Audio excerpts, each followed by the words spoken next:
I suddenly got a script on my desk called Alien. Now, the rest is kind of history.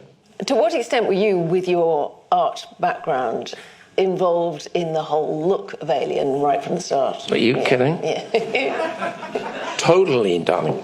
I went and met Laddie, and Laddie said 4.2. I said, I had no idea, because I just quadrupled my budget and on The Duelist. So I went, wow, that's a lot of money. Here's another key. When you go into Hollywood, if you ever go into Hollywood, don't sit in a room and come with a bunch of notes about the screenplay. That's fatal. You'll turn a Go film into a development deal. Then it will just gradually water down and disappear out the window.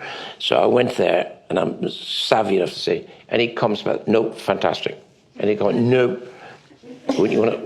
I just can't wait to do it. So I was on board within about 22 hours.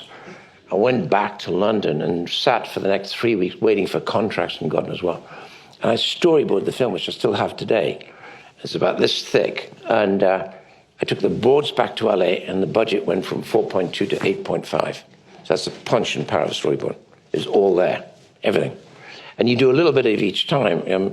I'm a great sketcher. When I'm on the telephone, I'm drawing boards. I've already shot the film in my head on paper before I get there. So when I'm on set, I don't even have a script.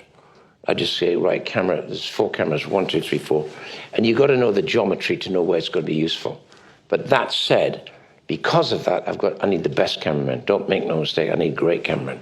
The other thing, I suppose, about Alien was that the whole feel of the Nostromo, of the ship, the crew being kind of, they were workers. They weren't sort of space elite, were they? I mean, yes, in fact, we decided to go the counterpoint to Star Wars, which I thought Lucas's first Star Wars was absolutely seminal, blew me away. But in a funny kind of way, he had done a great space fairy story with the darkness of Darth Vader. It was a great thing to do. And the princess and the prince and all that stuff, and the wild man who was Harrison Ford. We were truck drivers in space, fundamentally. And off that, I had Yaphet Kotto and Harry Dean Stanton, who were like a double act below decks. I mean, Goldsmith's score, really Fantastic. Scary space, Brilliant. as opposed to futuristic, exciting space. Yeah, he's brilliant. I did 2 with Jerry. He did for me Alien, and then he did a thing I did with legend, 20-year-old Tom Cruise. And it was kind of a fairy story. And he did the score for that, which he did exactly what I wanted. But the film was seen as a bit too sweet. It was a fairy story. Were you tempted to stay with kind of space, action, mystery, whatever? Off Alien, I was going to do Dune. Good writer called Rudy Wurlitzer. We did a good script, actually, with Dino De Laurentiis.